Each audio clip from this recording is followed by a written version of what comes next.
Hi everyone and welcome to One Six Figure Focus, and you're very welcome on this Monday night to episode number 5 of The Hope Show, a live stream dedicated to all things 1/6 scale collecting in general, pop culture, TV, movie, whatever you want to call it. Really excited about this one. I do apologize for my lateness. I have to say 11 minutes late. That has to be a personal best. I do apologize. It's a personal... It's kind of like a pet peeve of mine, but yet I'm kind of I'm becoming the thing I hate.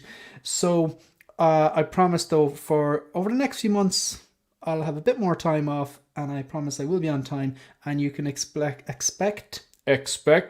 an absolute onslaught of content over the next 3 months. Expect increased shorts, increased unboxing and reviews, increased reaction videos, all that kind of stuff, and live stream probably on time. Let's address the chat. We've got 17 people in here. Massively appreciate it. If you're new to the channel and you appreciate the type of content, make sure to leave a like and a subscribe if it is your cup of tea. Just a reminder to all, basically shout out to all the channel members, troopers and commanders. Massively appreciated your ongoing support for the channel. It's humbling at times. If anyone is watching this and they want to become a channel member, you can join the ranks there by clicking that link. It should be the pinned comment there throughout this live stream. You just click on it and then read the perks of becoming a channel member. And if it sounds good to you, become a trooper or a commander. Speaking of troopers and commanders, we have William Owens, big supporter of the channel, been there for I think about a year now. William, massively appreciated. We got Ryan Smith. Hey guys, get your wallets ready for Besbin Luke. Shh. There's a rumor section. Don't spoil it. Don't spoil it. Don't spoil it. Thomas. Hello, Thomas. How are you? Talia Meyer from Germany. We got Joe John even. Love it. Good stuff. We got Thomas back here again. Hey Thomas, how's your day going? So Joe John and Thomas having a chat amongst themselves. That is good to see. Actually excited for this live. Very much appreciated. We got OG fan when Star Wars was just Star Wars. We're all stars now in the Hope Show. Laugh out loud. Hello everyone. Absolutely, yeah. I have to actually scrub the video every time I finish the live stream. I've got to I get a copyright strike, and then I got to take it off because, yeah, otherwise you get a copyright strike and you get demonetized. OG fan when 1/6 figure focus was 1/6 figure focus. That's funny. Shiny's humor. This is what I do live streams for. If I ever stop the whole YouTube thing, I'd miss out on Shiny's humor. Universal Key is here. We got Phil, Empire Strikes, massive support of the channel. Been here for I think basically since the very start, since the ground up. Didn't have the privilege of meeting this man at London Celebration, Star Wars London Celebration, but the future, Japan maybe, or maybe you come over for Dublin for some pints. The Dandraff countdown is back. Yeah, absolutely. I'm actually changing the countdown. I'm going to get that stuff, obviously the stock the StreamYard one.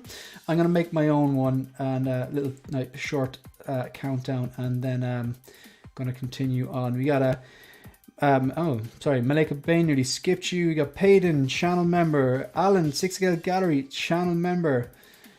You guys are late every Sunday. It's fine. In fairness, that is on Lael's channel. But you're not wrong. You're not wrong.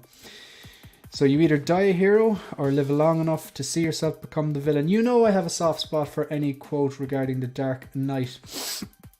Bubba Fettuccini, channel member, thank you for the support. Brandon Salad, the first man to ever drop a super chat of $20 on the channel. Well, actually the first person to ever drop a super chat on the channel back on August 1st was $20.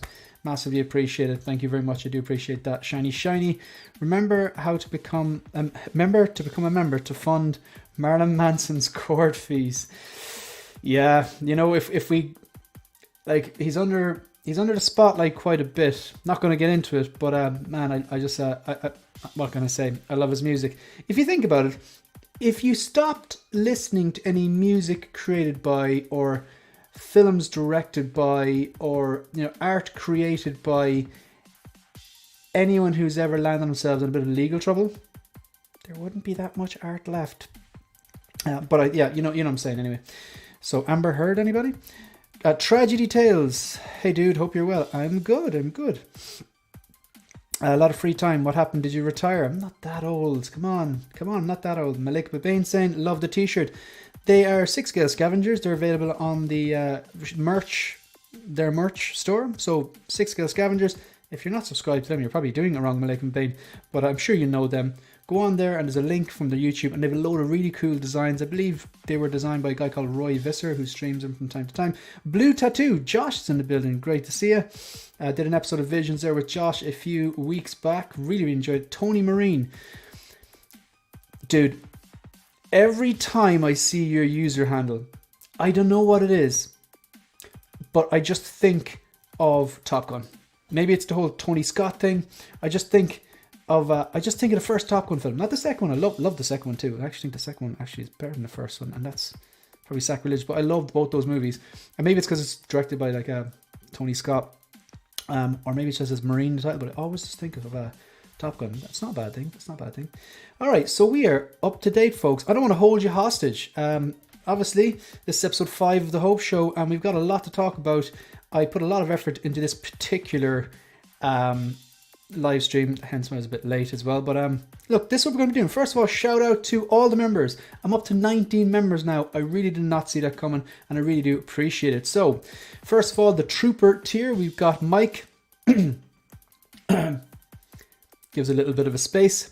Litoris. We got Payden23, Mugwump, Andre, Chuli.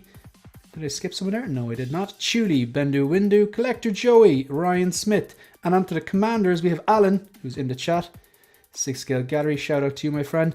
X-Man Supreme, 12-inch Moose Stream, Philip the Fool, Keith, the 6-scale Padawan from Ireland, Mark Mitchell, William Owens, who's in the chat, Brandon Salad, who's in the chat, Empire Strikes Back again, Phil, who's in the chat, Collecting Weekly. They're kind of a big deal. People know them. And Bubba Fettuccini, who's in the chat as well. Thank you very much for being here. So, a few new videos coming up on the channel. Videos that are new to the channel that are now live on the channel. There's Wanda, my thoughts on the newly released Wanda, my thoughts on the in-art Harry Potter prototypes, Miles Morales, Keaton23, we might touch on that again there today. New streams, well, the Hope Show episode 1, 2, 3, 4, and you're currently watching 5. Did an episode of the Bargain Bin Bros, hence the Batman thumbnail with Big Breda, Loki Collector, 16fix, Graham from the Jedi Knights Watch was in there also. And yeah, we basically discussed this, and we discussed like what one are people going to get, and you know, will it go to bargain bin and stuff like that. Who knows? But look, we had a chat about that. We had a discussion. Then I did episode number 39 of Vision. This was a busy week. Now that I think about it, this was a busy week with Lancelot from Lancelot's Nerd Corner. If you haven't checked him out, and you're interested in maybe those Peaky Blinders figures, check him out. He's got a YouTube channel. He's a really nice fella from the Philippines, and we did an episode of Visions. Now, upcoming live streams. I want you to bookmark this. I want you to bookmark Wednesday. This is this Wednesday coming in 2 days' time. In less than 48 hours, we have episode number 40 of Visions, and at 8 p.m. Greenwich Mean Time, which is 3 p.m. Eastern Time or midday West Coast, we're doing episode number 40 of Visions, and we're going to meet and discuss Dean Knight. And we're going to discuss the past, the present, and the future of his collecting journey. So really, really excited about this one. So yeah, going to be talking to him about you know, his customs. I think he makes a load of things. He customizes figures. He has like an extensive horror collection. He displays them in all kind of open, very unique way of displaying things. He's been in the YouTube game a lot. Diehard Batman fan, and particularly Batman Begins and The Dark Knight. Going to be asking him about what's the best way. What is the best way of getting a 1/6 accurate Batman Begins Batman? So that's one of the things I really want to talk about him. Okay. What do we have? It's Chuli. Not Chuli, by the way. He's not Bubblegum. I thought his name was Tuli. Or is it Chuli? Maybe it is. Calvin, what's up everyone? Happy Memorial Day to all who served. Thanks very much for being here, Calvin. Again, I had the privilege of meeting Calvin at Star Wars Celebration in London. All right. So what are we going to be talking about today? We'll go through the news. I might actually get people to decide what direction do you want to take that in? Because I don't want to be here talking about stuff that you've no interest in talking about that's been done to that. The main focus of this channel is keeping it clean, tips for a clean display. We will get to that. That is the main focus of this. I've a good bit prepared. I'm going to share kind of my tips and tricks that I do to kind of maximize my display in terms of clean, clear display, so that you can really give these figures the correct lighting and kind of cable management and like posing them in a way that complements the features they have and all that kind of stuff. So keeping it clean is the main topic on this channel. But we got a few segments. We got news, rumors, and passing comments. So we're going to start off with news, but I'm going to go over and ask you. So for the news, a lot happened this week. We have the 2023 71-year-old Michael Keaton announced. Okay, all right, that's gone up for pre-order. We have got Wanda from WandaVision has been released. We've got the fiasco with the joints of $20.99 Spider-Man, which up for pre-order. We've got Miles Morales has gone up for pre-order, and we got Sylvie as well, which was released. Now I don't want to talk about all of them, but please, is people in the chat, is there anything here you want me to drag up here and just have a little chat about? Is there anything you want to maybe discuss, or you want to see again, or anything you want to particularly have a chat about? I'll just share the screen. Just type into the chat there, and you can have a bit of control over the stream, and let me know what you want to take a look at. So I mean, I'm just going to show you what the options are really. So we've got obviously the Flash version of the Michael Keaton Batman. We've got Miles Morales. Those two are up for pre-order now. We've got this particular photo. This is kind of brand new news because it has something just obviously Hot Toys, the Flash, City Plaza. This must be some sort of an event that's going on. And we have the Keaton Batman 2023, the 71-year-old version from the Flash. We got the Flash, and then we've got Supergirl as well, which kind of suggests possibly that's going to happen. Is there anyone at all interested in chatting about any of these, or will we move on? So what do we have? Just want to take a look at this. I think a lot of people are going to be excited about this one here. So we have the Batman, obviously we know that that's out. The Flash, we've got to wait and see about the Flash because of all the kind of, I suppose, the controversy surrounding Ezra Miller. And then we've got Supergirl as well, which just looking at the trailers, like I'm not the biggest DC EU fan, but looking at the trailers, she looks pretty impressive. I like the suit. Some of the stuff she's doing in the trailer looks pretty interesting. She's kind of throwing things around and wrecking stuff.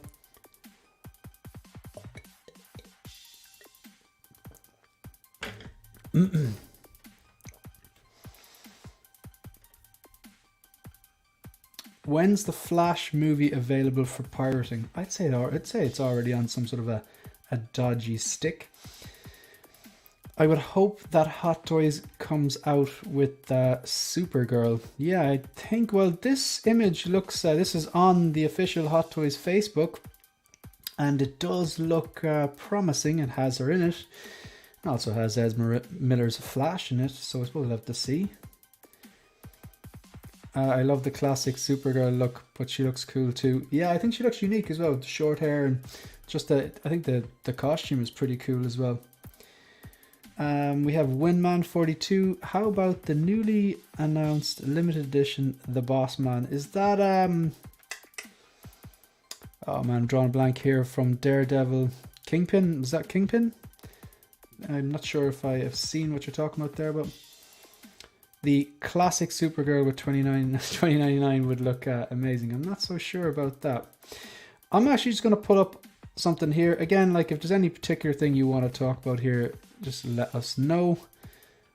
But and Windman confirms it is Kingpin he was talking about. Okay, so this thing was teased today on Hot Toys social media. So it looks like it's suggesting we're going to get a Flash in the Supergirl. So I really don't want to particularly talk about the Sylvie. I don't particularly want to talk about the Wanda. I'm going to take a quick look at this. I'm not going to spend too much time on this. But very, very quick synopsis of my thoughts. If it's a choice between 89 or this, it's 89. It's not a choice. It's 89 any day of the week. I've got that 89 2.0 with the gargoyle base, the deluxe one on order. It's coming home. And as well as the Batmobile. Now you get that. And if I pick up a Nicholson Joker, if I go backwards, or if on the very, very off chance they do a 2.0 of that, I don't know what they can change. That figure's close to perfect. Then I think my 89 Keaton verse would be set up. I wouldn't feel the need to get a Batman Returns, although, looks great. I love that 2-pack, it looks great. But this all depends on the movie. Like, I think this looks great. I am in the camp of, I think the head sculpt looks great. I don't think it's like a 10 out of 10, but I think it's a very, very strong head sculpt. That's just the camp I'm in. It's not perfect, but it's very, very, very strong. Definitely see Michael Keaton here. If the movie blows me away, then I'll be more inclined to get this. You know how it goes. However, if the movie is just okay or bad, then I'll be thinking, I don't need this. At the moment, I'm thinking, I don't need this. It's 89.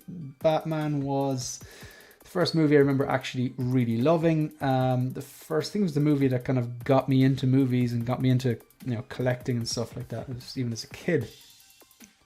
But this looks really good, and the thought of having the 89 Batman with the cowl on, posing next to this, maybe holding the cowl with the, showing the head sculpt, that's pretty damn cool. I think that looks really good. There's some funny dance moves that he's got going on there. Some funny stuff going on there. I do like that. I think that's pretty unique. Just the way he can even hold on to the edge of the cape. I think that's pretty cool. Like, the suit is cool, and it's definitely grown on me, but I still prefer the 89. Black utility belt, that's a bit different than usual. They've kept the yellow emblem. It's got this kind of piton firing gun here, grapple gun. I like the cowl. There seems to be great articulation. That's the way they're selling it. It has 2 capes. That is good. Because whether you want this or not, I think if you could display it like this, I heard some people saying it's a bit of a gimmick. I don't know. I can see people definitely displaying him like this. This reminds me of the comics and the graphic novels. You'd often see Batman, kind of like, putting the wings out like this and gliding as if it's a hang glider, Obviously similar to how Bale did it in Batman Begins, Dark Knight, that kind of stuff. But this is very, very comic book-esque. So I think that'd be cool if you could pose him like that. Because he did that a lot in the comics. That there looks like straight out of the comics. So here you've got a Batarang with a kind of just a cable on it. Again, that's how they're selling it. Great articulation. 3 different styles of interchangeable faceplate. I think the 3 faceplates are pretty good. I think this one on the right, the I'm Batman with the little goofy smirk, I do think that's accurate. I also think it's still a bit goofy. There's a lot of fan service, let's face it, in that trailer. Like, it's not the Flash that's selling this movie, it's Keaton. Like, make no mistake about it.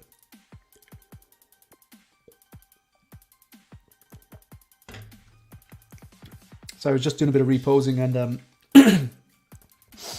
have the T800, the battle damage Terminator from Terminator 1 just behind my laptop here, and I swapped out the battle damage head sculpt for the clean one. Well, the one with the damage eye and the glasses. He's got the shotgun and the Uzi. It just looks so good for an older figure. Still holds up. A lot of weight in it, for great sculpt. And I just watched that movie again there on Saturday. Just always hits the spot. Anyway, I digress. So what are people thinking? Anyone in the chat actually getting this? Anyone in the chat already have the DX0? I think it's the DX09. Does anyone just have the DX09 and sticking with it, not getting the 2.0? Is anyone getting the 2.0 on the Batmobile like myself? Is anyone waiting to see the movie before making a decision? Or are people just rushing out and getting all of them? Are people army building this stuff? Because I do think this, like, make no mistake, I think this looks good. I really think this looks good. And I think it's a real event release. Comes a lot of stuff. Separate rolling eyeballs function. A very strong Michael Keaton head sculpt, in my opinion. A light up base. The base is growing on me. I thought it was a bit gimmicky when I first saw it. Definitely grown on me. You've got newly developed detailed bat suit, which great articulation. I love that. You know, with with great articulation comes great responsibility. You've got 3 different swap out mouth plates, 2 different capes. I like the fact that they're giving us 2 different capes. That's new. I like that. A few swap out hands and a few little gadgets that I don't really know what they are. You have that kind of like, looks like a spinning, like almost like a ninja star, a piton firing grappling gun. You get a batarang as well, and then you get these 2 things. I think they look like communication devices. One looks like a remote control and one looks like some sort of communication device or remote. Maybe it's something to do with the Batmobile, I'm not sure. And you got the exclusive, first edition exclusive accessory part as well. I think we're going to be done with that. I might just read a few of these comments before if you're just joining us, you're welcome to the Hope Show episode number 5. We're going to be discussing news. That's what we're on now. Then rumors. I'm sure you know the rumor I'm talking about.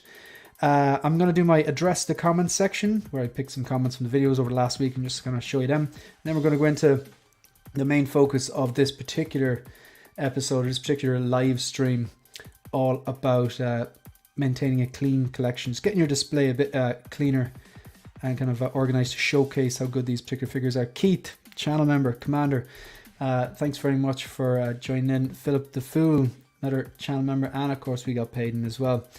The smiling sculpt is super cool. That's a bit funny.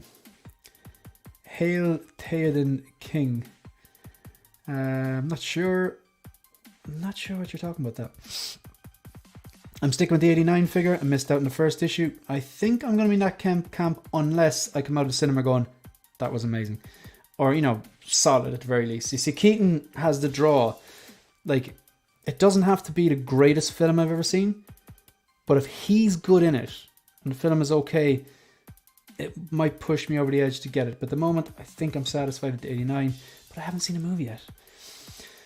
I'm going to get the Flash Batman. Thanks very much for being here. Thanks very much for contributing and letting us know.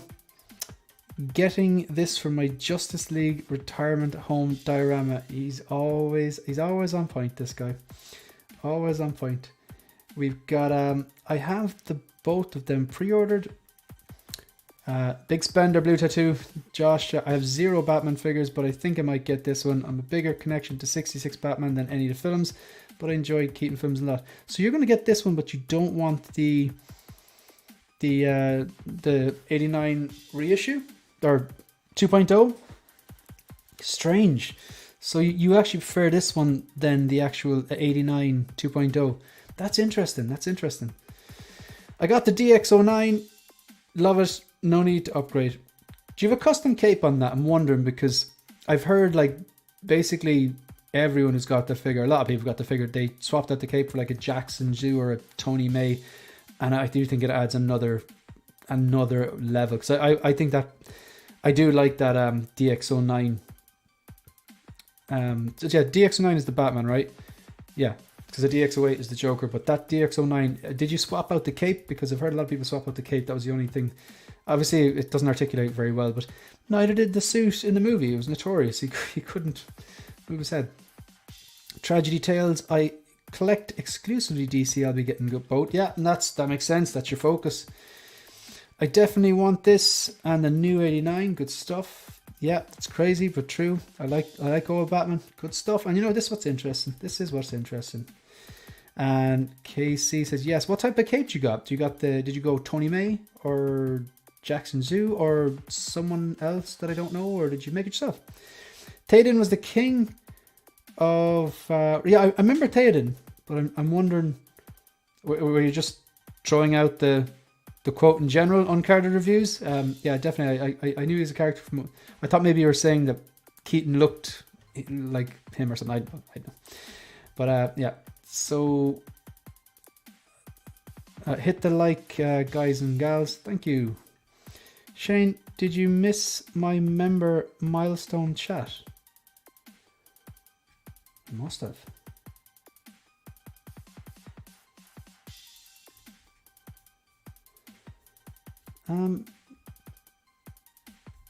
Yeah, it's not showing up. That is an issue. How did that work, Philip, actually? because I've seen it in other streams, but I'm noticing StreamYard is doing funny things recently. Like, my StreamYard doesn't seem to be... That is annoying. Yeah, sorry, Philip. Is the milestone 1 month? Because it didn't show up on my end, which is a bit irritating. And I've noticed that StreamYard is doing funny things lately. Like, it's not... On my StreamYard, it's not showing up the super chat. It's putting it into the starred. So then sometimes I miss them unless I go into the starred. But yeah, thanks very much, and I do appreciate it. But so if anyone actually has, so on your end you could see it basically, Philip. On my end, unfortunately, I couldn't. But thanks very much for being a channel member for, I believe you're a channel member for a month now. I do appreciate it. Your icon should have changed to the Remnant Trooper now. So Jackson Zoo, good stuff. Yeah, I've got I've got a Jackson Zoo on the DX19. Alan, the 6-scale gallery, gave it to me. Just posted to me for some reason. Just obviously decided he knew I loves the Dark Knight of Dark, the DX19, and just said, you know what, I'm gonna give this a shame. I think he had a Tony May one himself, but it was yeah, I love it. It actually does elevate the figure. So yeah, Jackson Jew, I'll be keeping that in mind in case the 2.0 isn't good.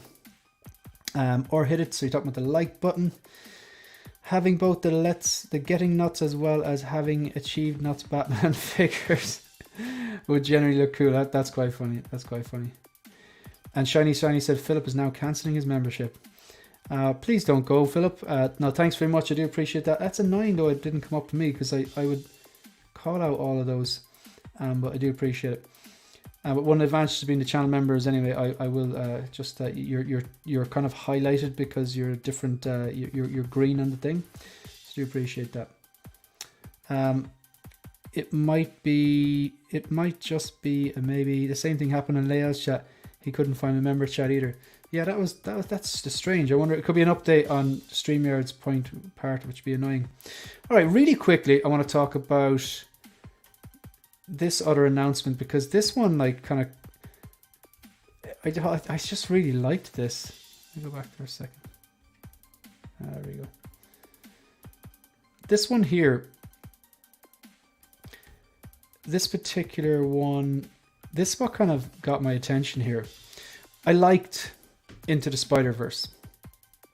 And I appreciate just like objectively how good the first Miles was. It was like a DX came out, like, it was like, who knows what DX means? As far as I'm concerned, DX has foam. That's it.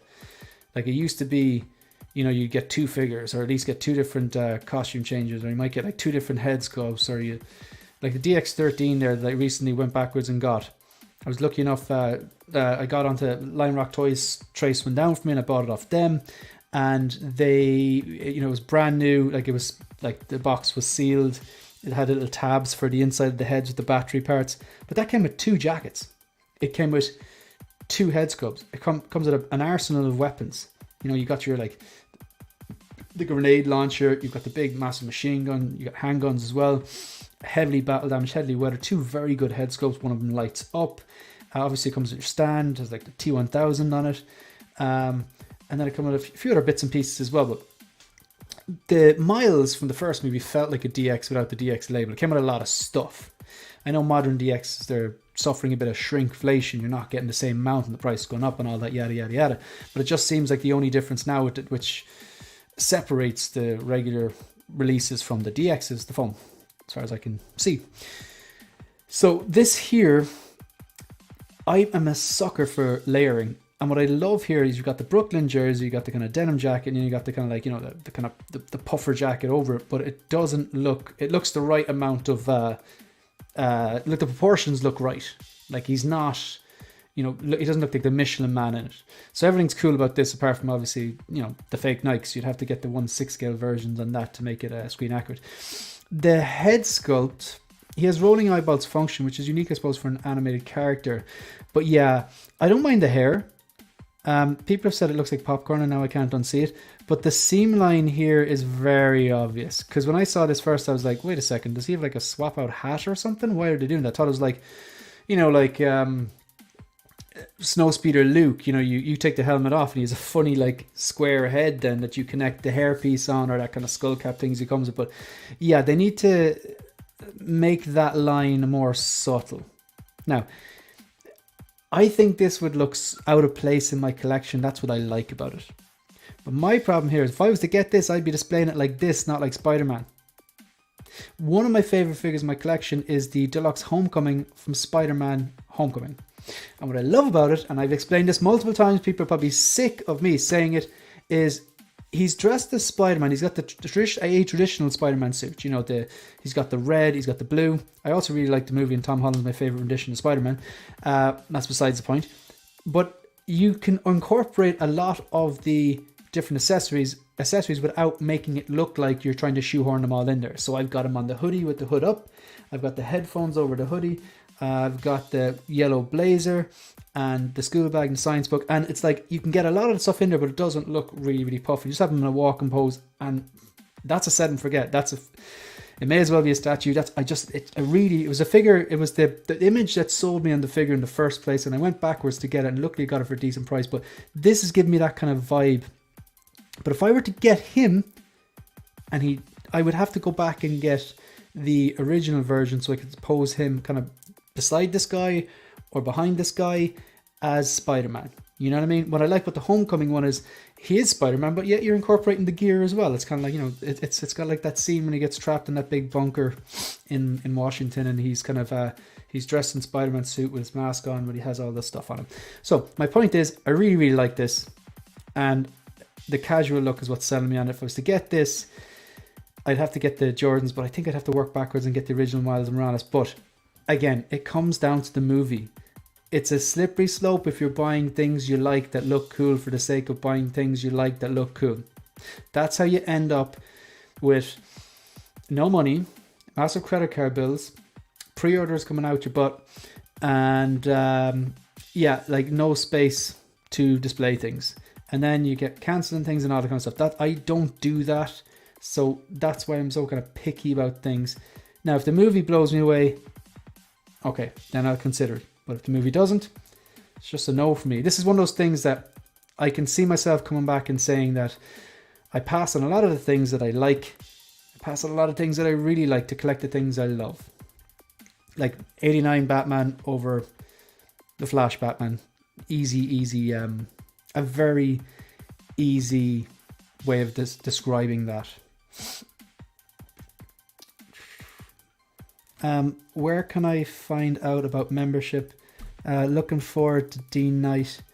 Been in the hobby for about 9 years, and he and the Clipper King were the best reviewers. Too bad Clipper King got out.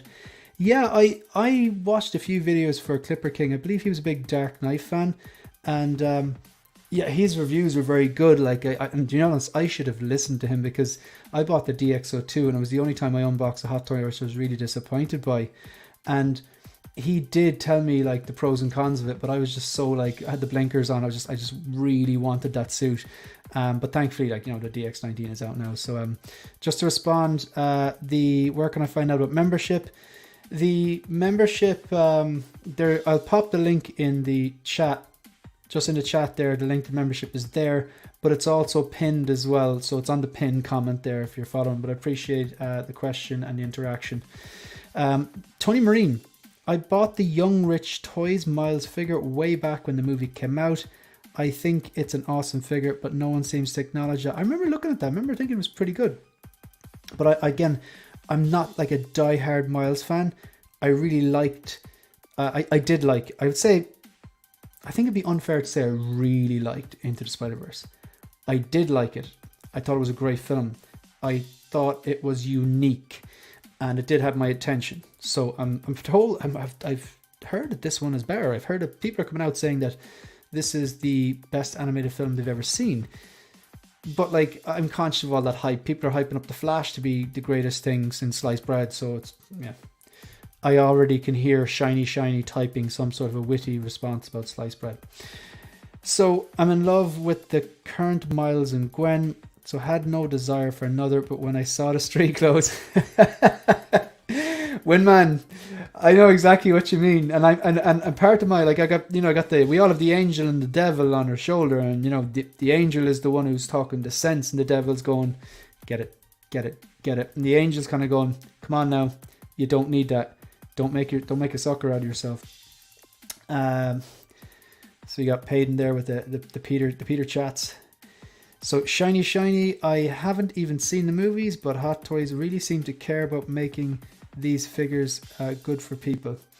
They do look pretty good though, apart from the 2099, which we're not gonna really talk about that now, are we? All right, so that's the news. Yeah, so we had the tease photo today, which has the Flash on it, the Ezra Miller Flash, alongside the Flash Batman and the Supergirl. So Supergirl's coming. I think that's going to make a lot of people really happy, especially if the movie actually is really, really good. We have the two announcements of these two, Batman Miles. We had the Wanda, which was released eventually, and we have the Sylvie. So now we're going to move on to, I'm going to talk about some rumors. Now, folks, I'm assuming everyone in the chat is of a certain vintage where you have listened to this album. Just like, can we give a thumbs up if we've listened to this album? And give yourself, could you maybe star it out of 5?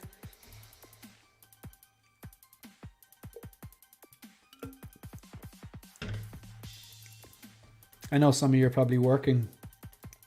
You have people in the States maybe working from home or something like that, but I assume we've all listened to this, like, you know. It's a great album. I recently watched a show called, what was it called? It was Daisy and the Six. My girlfriend had read this book, I think it was of the same title, Daisy and the Six, and we saw it on I think it was Amazon Prime. Then they did this like show called Daisy and the Six, and you know, I grew up playing in bands and stuff like that. Started playing bass and guitar, and you know, like I just like my love of music is rooted in rock, like, you know. So like, you know, I've seen Rage Against the Machine live. I've seen Audioslave multiple times. I've seen Tool multiple times. Big Explosions in the Sky fan. Deftones, Placebo, Smashing Pumpkins. So big rock fan. And it wasn't until later in life I got into these, but a friend of mine, he was telling me that like this album is all about like the kind of it was written by the band about the drama that was going on within the band. Like I think that two of them were married or something like that, and then one of them had an affair with someone else in the band, and the whole "You Can Go Your Own Way" is basically, you know, them singing at each other, allegedly. But what an appropriate title for like a kind of a banger album, which had a lot of pain in it, I'd imagine, to record. But this Daisy and the Six, I didn't read the book, but you know, she made me watch it, and after a few episodes, it's like, you know, I love a good rock biopic. Like I love, you know, Hurt, fantastic. The Queen, Freddie Mercury, what's it called, Bohemian Rhapsody, you know, great film. I like that. Straight Outta Compton, love Straight Outta Compton, love Notorious. I just like a good rock and roll or hip hop biopic, because especially if they, you know, the artist has a kind of a haunted past or something like that, it just makes for really good TV, and it's usually really good music as well. But when I was watching this, I kept thinking, this sounds very like Fleetwood Mac's story. And sure enough, when I looked up the book and the kind of influence for the book and stuff like that, they did take influence from Fleetwood Mac. Yeah, so yeah, I need to go and listen to this. I need to listen to that album again. Just delivers. I think a 5-star album delivers every time. Like for me, Queens of the Stone Age Rated R, every time, no matter what mood I'm in, delivers. Deftones Around the Fur or White Pony, every single time. Caius, Blues for the Red Sun, Tool, Anima or Lateralis, to be honest, or 10,000 Days, just like every single time they just deliver. Soundgarden, Bad Motor Finger, or like, come on, you could name a lot of Soundgarden albums there, in fairness. But yeah, this is a great album. Anyway, I've gone off on enough of a tangent there. We'll start talking about music. I don't stop. So the rumors. So we all know the rumors. You can pop it in the chat there if you want. It's not really a spoiler. Just gonna make sure we can present this. So we got to talk about the rumors. Okay. So shout out to Dan in Carbonate. He messaged me today on WhatsApp and he said, rumor has it that Besbin Luke is going to be released soon. I think apparently it's going to be released tonight. And again, I probably shouldn't have thrown poor Dan and Carbonite under the bus there, but no, he kind of said, look, there's strong rumors coming out that Besman Luke is going to be released, so we know we got to take this with a pinch of salt. We don't know if it's true or not, but yeah, it's kind of time, isn't it? I don't think this guy was delayed. I'm looking on the Sideshow site there. Expected to ship July to December. Okay, July, we're still about another month away from July, but stranger things have happened. So it'd be interesting now. Plus, what they're going to do with that head sculpt. I wonder are they going to do are they going to use the Snowspeeder Luke head sculpt? Or are they going to do something out of left field and use the really, really good DX23 Mando Luke head sculpt? But then again, you'll have people going, why did they use that? That's CGI Luke. But the thing is, the prototype for the DX23 did look like CGI Luke, but the actual product looked a bit more like real life Luke. He looked a bit more like Luke from Book of Boba Fett, but it's a really good, I think it's the best likeness to Mark Hamill we've got. So I'm really looking forward to if this is going to be a brand new sculpt, brand new paint, or if they're going to take something like the sculpt from a previous Luke and just maybe paint it or tweak it, or are they going to do the DX23 Luke? Very, very interesting. This is what I'm actually going. There's no question. I've already been in contact with Art 15 Custom. That's who I got my CCFL lightsaber, which I'll be showing you pictures later on when we get to the main focus of this. Of this live stream. But I've already gone on to Art 15 Custom to get a CCFL for this Empire Strikes Back lightsaber, and I wonder, can you actually pose this figure? My concern is, can you actually pose this figure holding the lightsaber with two hands like that? Because I really want to do it. Because my DX23 Luke, I have got posed with a lightsaber with one hand, and that makes sense because he's using a force push with the other hand. But I'm just wondering, will this actually work? All right, so I want to get the regular version of this because that's what I want to do. Have him pose like this sometimes, and then other times put the gun, the blaster in the holster and pose him with the CCFL. And I really like this base. I like when I do these kind of scene specific bases. Okay, we're done with the sand bases. Everyone knows that. We're done with them. They're horrible. Stop doing them. People don't like the diamond bases or the octagon bases, those generic bases. I'm not a fan. But these bases, or the bases like you have with like Spider-Man, No Way Home Final Suit, or say, what's another good base they had recently? The Batman one, it's kind of like, it's not scene specific, but it's a kind of a unique base that they have going on there. Or the Batman 89 one with the diorama base. They're kind of up in their base game, let's be honest. C-3PO, the Vader 40th anniversary.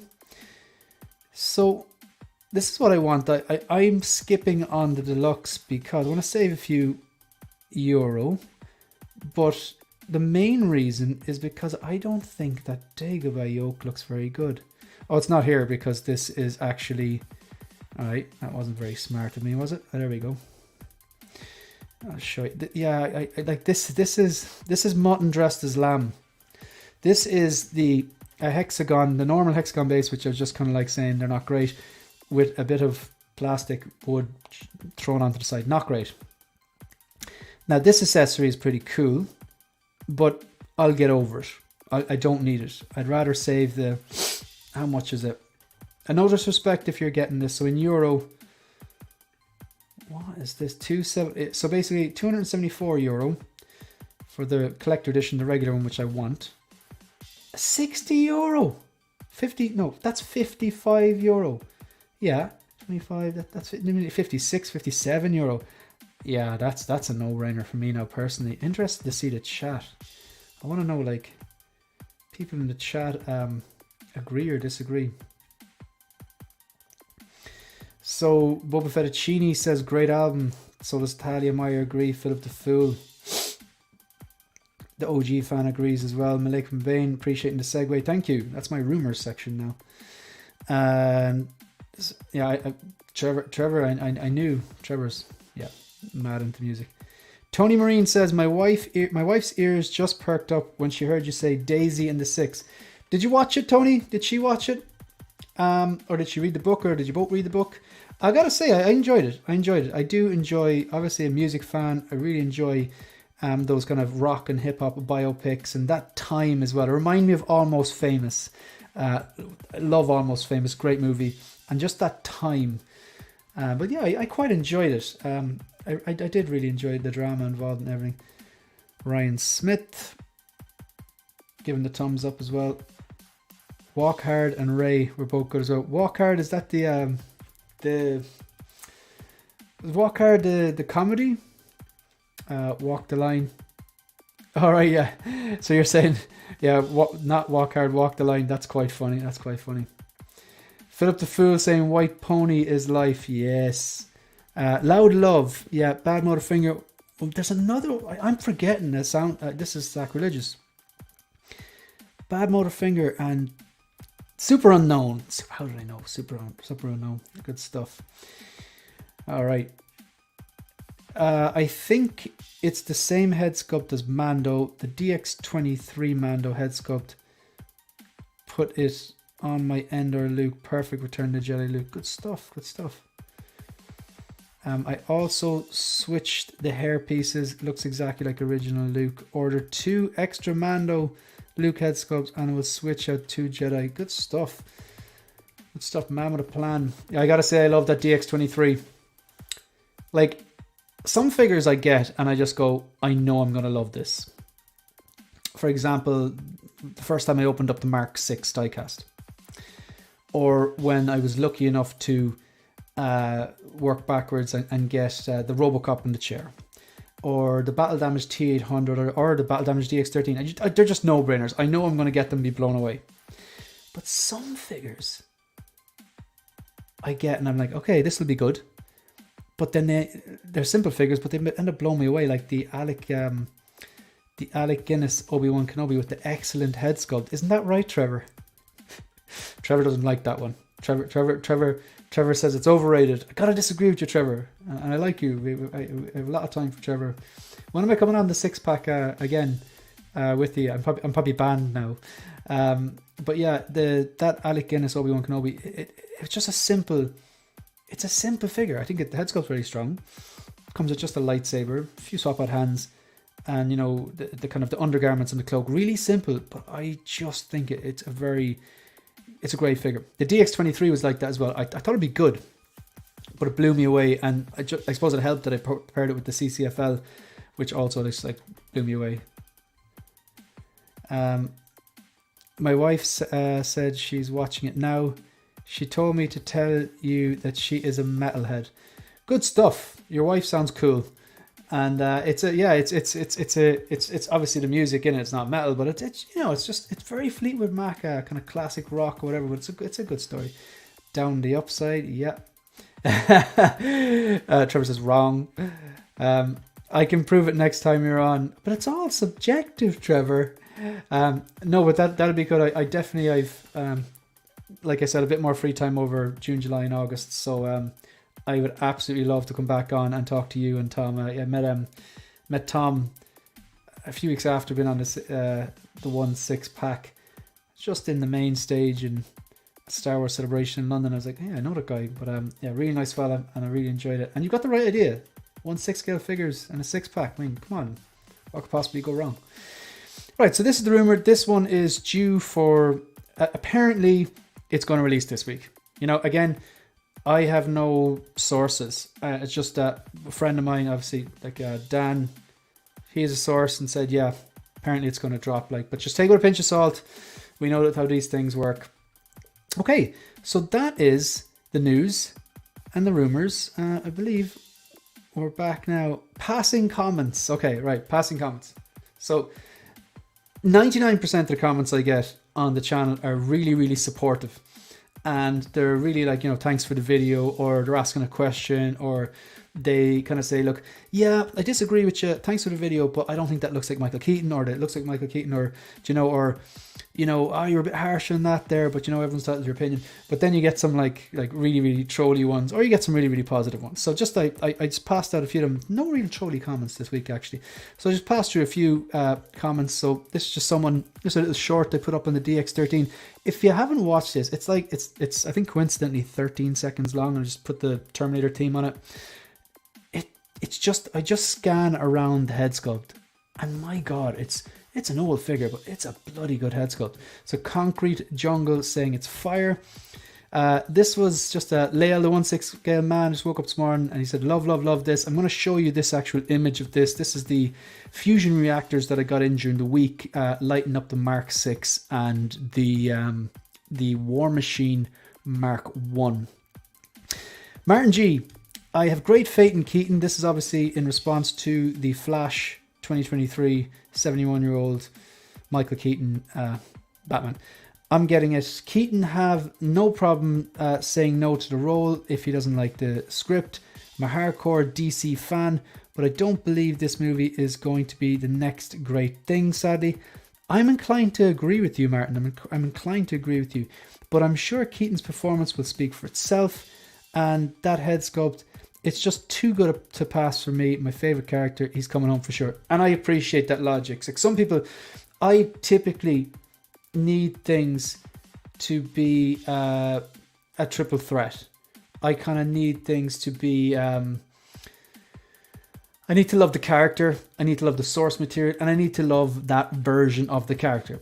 I'm looking at the T-800 Battle Damage Terminator, the MMS 238 from the first Terminator film behind me.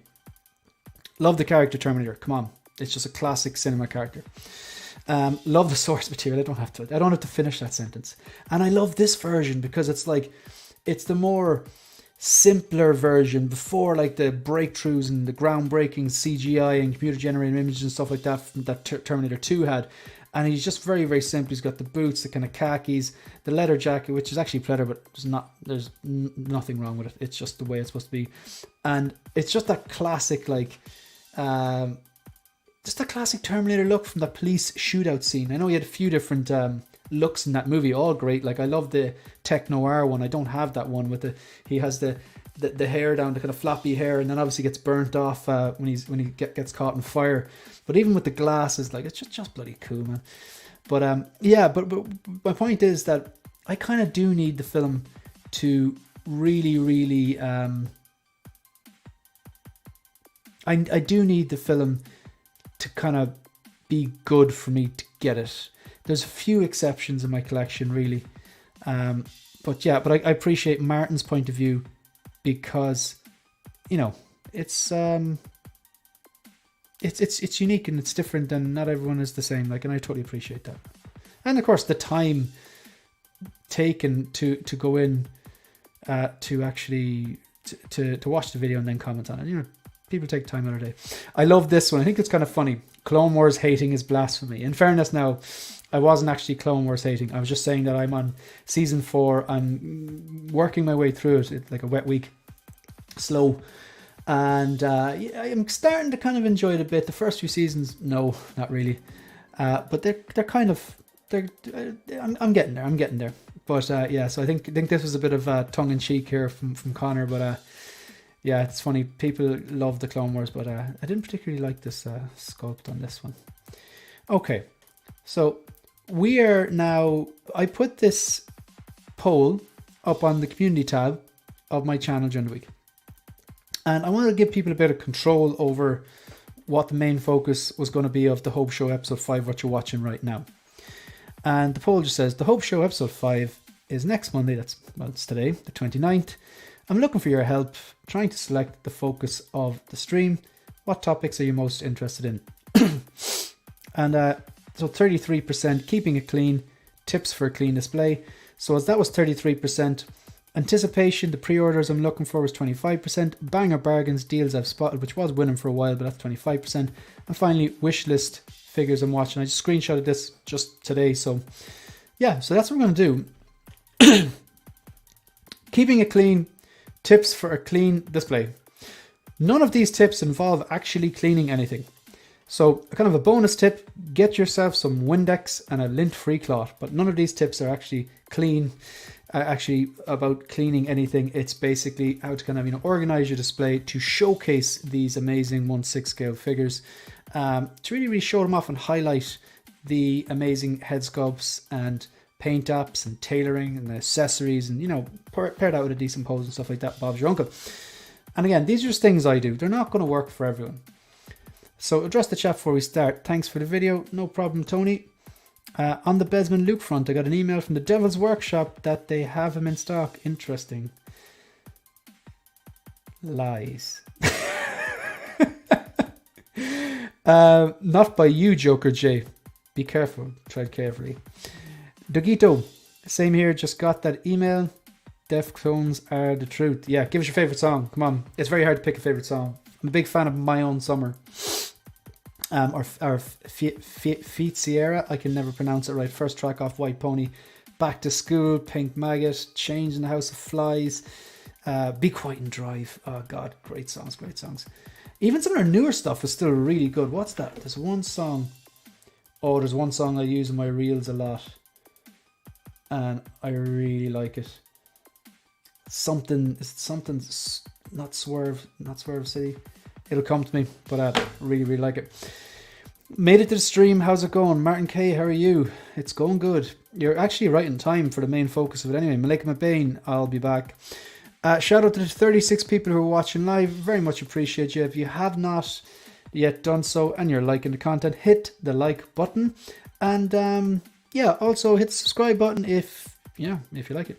TW Lies, according to Boba Fettuccine. Martin K, a can of compressed air is definitely my friend when it comes to clean. That is very good. I like the little, you can get the little air guns as well. I don't actually have one. The room thankfully isn't that dusty, but none of these, like I said, none of these particular things you're going to see, none of these tips that I use and things that I do to organize and display my collection to maintain a clean display, it's nothing to do with cleaning.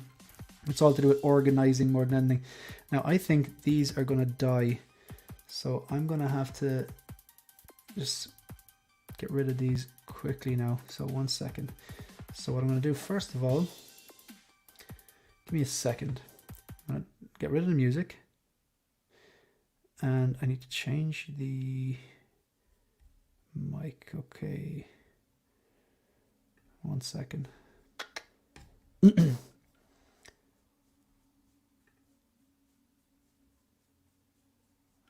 Okay. All right. That should be okay. I think these are dead. Can you just give us a thumbs up in the chat if you can still hear me clearly? These are going to die, so I don't think it should be an issue. Right. Okay. Yeah. Just let me know. Let me know if the audio sounds all messed up, and I'll fix it. I got the joke. I've had him on order for Sideshow for a very long time now. Sorry, Graham, am I late? No, you're actually just on time because we're starting the main focus here. And I think you'd appreciate this. I know you like a clean display and you had the details. Actually, Graham made the transition from details to modu cases. And a lot of the time he still says he misses the clean look of the details, but there's pros and cons to both of them. And one of the things I remember him saying was you can fit a lot more figures in the modu cases using the exact same footprint. So they're probably more efficient in terms of figures you can fit in from the space they take up, which I think is a very, very, very good point. Ryan Smith says, hey, Graham, we got Around the Fur Passenger. Yeah, Maynard, yeah, I've seen 3 or 4 times at this stage. Big fan. Absolutely. So we got thumbs up. Okay, right. Look, we'll get started on this. So I'll stop wasting time. Okay. All right. So let's move through these. Okay. So we've got a few tips. So this is, I took this photo there. This was only a few days ago, but this is how my current display is set up.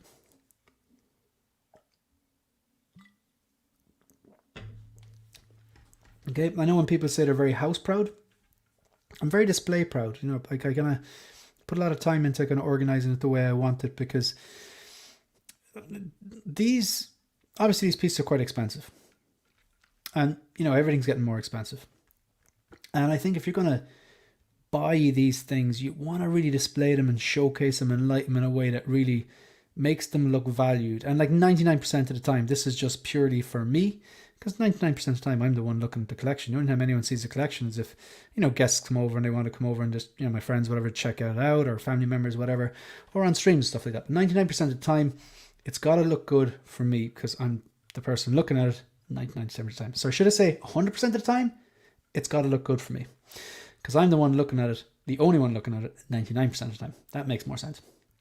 Okay, so this is the current setup, and I'm going to break down everything, like how I achieved this. And this is an ongoing process. I'm always coming up with little things to improve the look. Little subtle tweaks can change things. So I'm going to go straight from the start. I'm actually going to go from the ground up. So this is like when I first moved into this house. And as you can see, I've measured this out. Like when I was house shopping, we'll say, I wanted a little box room or just a small room without a built-in wardrobe, because without the built-in wardrobe, it gives you space for these details. So this here, it just about fits in comfortably 5 details. I would not have got a 6th one in. I've done the maths, I've done the measuring on it. And I think it's really, really important. You always tell people, a lot of people will say, I've heard this multiple times, saying, let me get this right now, your worst figures are on your bottom shelves. And I disagree. I partially disagree, because if you look at this, I have one of my fire figures. If the house is on fire and I can only grab 3 figures, I have one of my fire figures on the bottom shelf, and that is that Robocop in the chair, the 1987. That's I think it's the MMS 203 D05, 5th diecast figure they made. And I have that there because it makes sense to have it there. So I don't go like, I'm going to put my worst figures on the bottom. It makes sense to have it there. And you'll see what I mean towards the end when I talk about symmetry. Symmetry is this like really OCD quirky thing that I think symmetry in a collection matters when it comes to display. And I know Graham is going to, I would be very surprised if Graham disagrees with what I'm saying when it comes to symmetry. So that's like point number 9 on this. I hope he finds this interesting. So that just debunked that myth. But a lot of people will say your worst figures go on the bottom shelf. They're the first ones to be sold and stuff like that. Now, for me, I don't like the thought of having a bottom shelf. So therefore, I use risers. I think it's really, really, really important to get that bottom shelf off the ground so there literally is no bottom shelf. You can still argue, yes, there's a bottom shelf, it's just a bit higher. But because it's a bit higher, those ones who are on the bottom shelf, they have a bit more, it's a bit more respect there because it's just that bit higher. Also, if you have a dusty house and dusty carpet, you're going to have more dust in that bottom shelf. Another pros of the risers is it not just elevates the bottom shelf, but it elevates every other shelf. And like, especially like say the top and the kind of second from the top, just at eye level there. Now, another thing as well, if you look at these boxes here, I have my 5 IKEA details resting on 3 different black IKEA calyx. I've got the 2-hole calyx. So each of these, on the bottom there, look, it's not one piece with 6 holes. It's actually 3 different pieces, 3 different IKEA calyx. They're very, very cheap. And they each have 2, these are cardboard, they're called Shena boxes, like TJENA. And they're handy for storage. So like some of them I've got recording equipment. Some of them I've got extra parts or extra bases or stuff that I'm not using. And it just, or some of them are used for cable management, you can see as well. So the first thing is risers. And a shout out again to Graham. One of the things I really like about Graham's channel is I liked his eye, as in he has beautiful eyes, but I like he's got a good eye for what goes where and what looks well in display with his module cases and with his details. And he actually custom made a riser for, I think he had 6 details. You let me know if, I think you had 6, Graham, let me know when you had details, was it 5 or 6? I can't really remember. I think it was 6, but he actually just he built just a 1-piece riser and to elevate his details. And I asked him, I messaged his his channel, I comment on his post going like the video, whatever, and goes, how did you make that, or where did you buy it? And he's explained that he made it and stuff like that, and he went to the trouble of actually responding. So risers, I think, are key to a clean display and a kind of an organized display. Okay, these have just died. So can you still hear me properly? I don't know why I even use these. They're usually mainly just to hear videos if I play them, or if I'm streaming with people. But can you just confirm there that you can still hear me clearly, or has it gone a bit bonkers? I think it should be okay. Let's check the settings. Mic is okay. Yeah, it seems fine. Is there an echo or anything? No echo? Thanks, Graham. Appreciate that. Okay, so the next thing then, number 2, look lights. So if you have details and you haven't lit, first of all, if you have any display, lights are so important. I'm a big fan of the cool lights, as in the ones that are like, they're higher Kelvin. They're basically white lights. The light coming from is essentially white. I'm not a big fan of the kind of warmer lights, which are just that kind of like maybe kind of yellowy orangey look, because I think the white light displays and kind of highlights shadows and stuff a lot better personally, and kind of gives you maybe true representation of what the character looks like, and the colors and stuff like that. So these Luke lights, they're actually custom made by a company called thelukelight.com. I'll just actually put that into the description. I don't get any kickback from them or anything. I just think their product is really, really good. So Luke lights, I just want to, because I get asked a lot. I actually, again, I take influence and inspiration from different YouTubers. Obviously, I've referenced Graham, the Jedi Knights Watch. If you haven't subscribed already, you're doing it wrong. Please subscribe to Graham. But then Ryan from Jeddah Patrol, he did a review on these, and I was like, I need them, because I was getting T-tops, and I was like, no, that's how I want to light them. 1 second, the Luke lights. They're kind of pricey. The Luke lights. Where is lukelights.com? Yeah, I have it here now. Just want to share that. I'll pop that into the chat there for you, just in case anyone is. Right, so the Luke lights, basically, they come, you have to buy 1 per DTOF. They're kind of expensive and they sell out so quickly. So you kind of need to go on, if they're available, order them.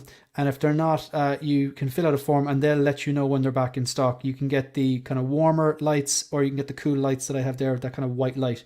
So obviously I have 5 DTOFs, so I bought 5 sets of them. They're kind of daisy chained together. What they have, they're LED light strips.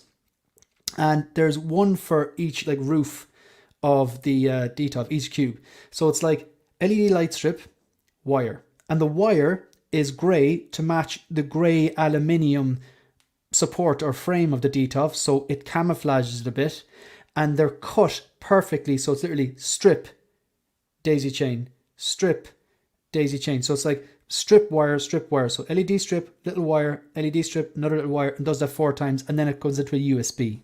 So when you get them, they also have a diffuser. So you have to stick the LED strip into this little diffuser. It's like an aluminium channel, or aluminum for Americans, and then you clip this plastic diffuser on it. So what that means is you get like a strip of white light, as opposed to the Christmas lights, because they can be quite distracting. Also, the aluminium channel, they stick onto the roof of your DTOFs, but because of the diffuser, they angle the light down. So let's say if you have your figure here, and this is the front of the DTOF with the glass, the Luke light is here, and the light is literally going that way down with the diffuser. So there's no Christmas light look. It's a strip of white light, as opposed to dot, dot, dot, dot, dot. And it's angled downwards coming from the roof. So you get like coming from the roof, the top of that DTOF cube. And the angle of it means you get really nice shadows on faces and stuff like that. Like the DX23 is just posed, like the way it's posed with the hand and the hood, half his face, just because the hood is blocking some of the light coming down. So you have like half his face is in shadow and the other half is illuminated. It looks pretty cool. Just a bit of a happy coincidence, like, but God, I love the figure. Love the figure, love the pose, love what you can do with the CCFL. It's just, yeah, big fan. So the Luke lights are my second recommendation. Now, if you look at the thing, obviously I've circled just one of the Luke lights here in the yellow oval, but the red circle here, what I've circled there is a smart plug. I didn't want to walk into my room after putting together all these risers and these 5 DTOFs and spending the time to go and order Luke lights and wire them up if I had to click things on. I just wasn't doing that. I want to be able to come in and press one button and light everything up. Basically, I wanted to be able to do this. Okay, give me 1 second. Basically, I wanted to be able to walk into the room and open up the app. Okay, and just go like this. Okay. So I want everything on that. I don't want to have to go clicking stuff on and pressing buttons and stuff like that. I just want one click. So at the moment, what you'll see, I'll just get out of the way here. Okay, so.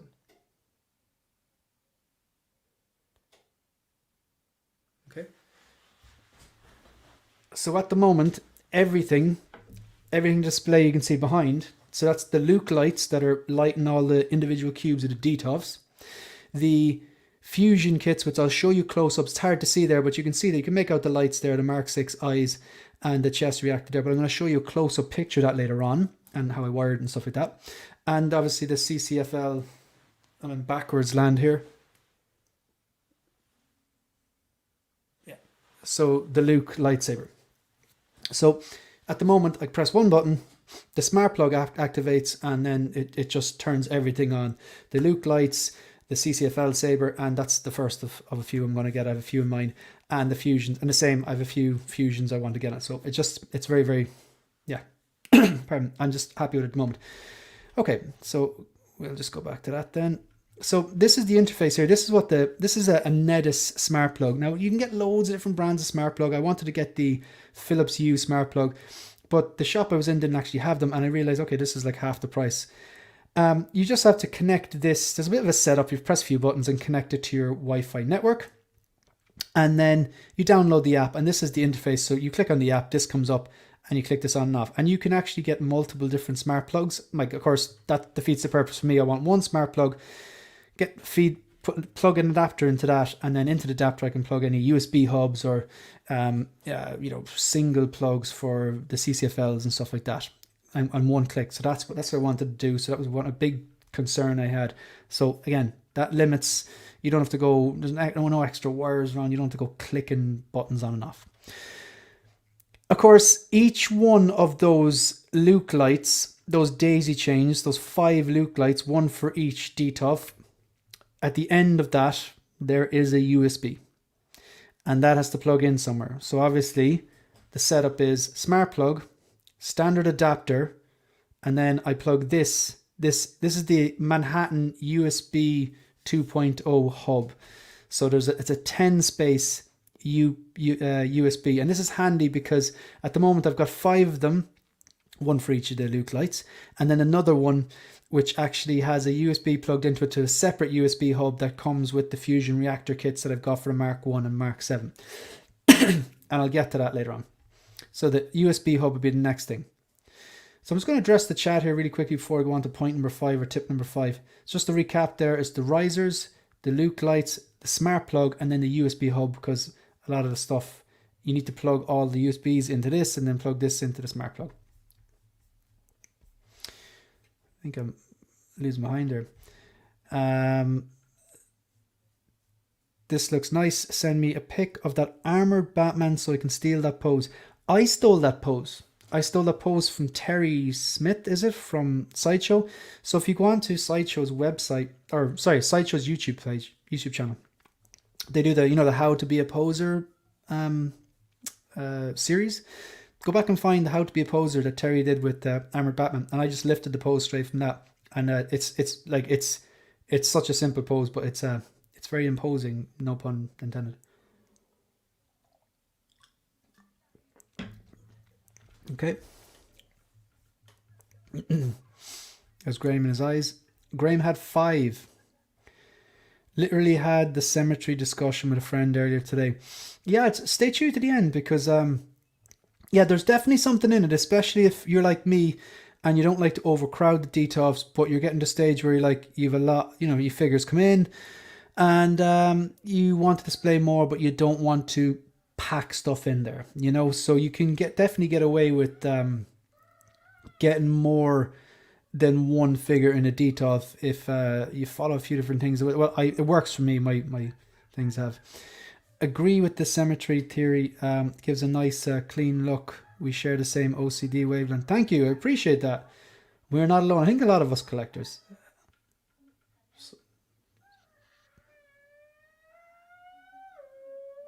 Can you hear that too? I'm not sure. Is that a weird dog outside or is it kids playing car? That's what we do in Ireland. The kids play car. Bottom shelf is also good for figures that look better from a high angle. Yes, very good point. Very, very good point. Very good. Luke lights are mandatory for details, in my opinion. I have them as well. Yeah, they're so good. Heard Besbin Luke lights are coming out soon. That's funny. Yeah. Bought some cheap LED lights from Canadian Tire. They came with a remote where you can change the color. That's pretty cool. That's pretty cool. I definitely recommend the diffusers. Oh, Graham, they're like, yeah, they're legit. Yeah, like he does a whole series on them, just like Sideshow. Go into the playlist on the Sideshow YouTube channel, How to Be a Poser, and he just like picks a lot of classic figures as well. And you kind of go, okay, this is something I have in my collection, and he's kind of showing you the poser. It's pretty damn cool. All right, let's move on. Let's move on. We don't want to be here all night. Stands, get rid of them. Just don't use them. Like, okay, I feel like I have to say this. These are just things that I do that work for me, but my situation is different to other people's situation. If you live in LA or you live on a fault line, not using stands, you know, that's probably not an option or may not be an option. You know, if you've got young kids and they're running around the whole time bumping into your shelves and stuff like that, it happens. Of course, that's not a runner. You might be able to do it then. If you've got like kind of really bouncy floorboards when you walk, that also might not be a runner. Or also if you're not the type of person that, like, you know, if you're if you're worried that much about things falling over, you know, if it depending on your personality, you don't like to take that risk, then it might not be for you. For me, it's like, if the clean display and the look of the clean display and the way they look when I walk in here outweighs those other risk factors. Another thing as well, if you're a really dynamic poser, you might need a flight stand. And I do use stands sometimes in certain situations, which I will highlight later on. So for me, get rid of the stands. And I also picked the ugliest stand. I do not like these particular stands. I think out of all the stands, I've heard people say they really like these stands, but out of all the stands, I think these are my least, these are ones I dislike the most, or my least favorite. Like, I take an octagon stand or diamond stand over this, I think, any day. Well, maybe not the diamond stand, that takes up far too much real estate. But yeah, I'm more of a fan into the stand that is like a piece of the environment that the character was standing on from that scene, if that makes sense. I hope it does. I'm sure it does. So yeah, stands, outlaw them, get rid of them. And again, like, just to give you, I've mentioned this before, but just to give you a reference point, I'm looking up here and I can see, I'm actually going to show you. 1 second.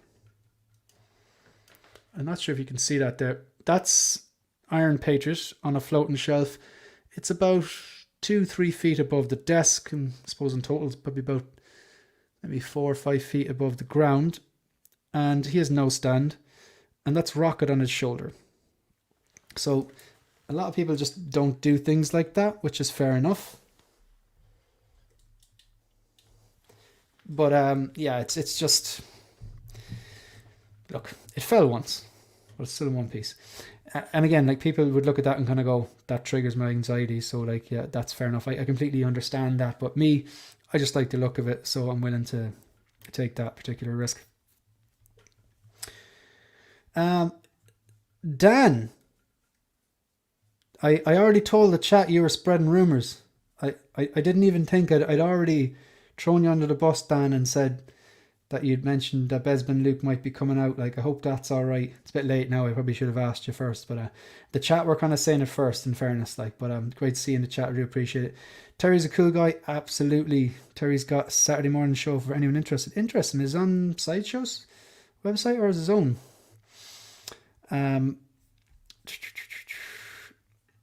Are you tempted to get rid of the in-art Joker stand?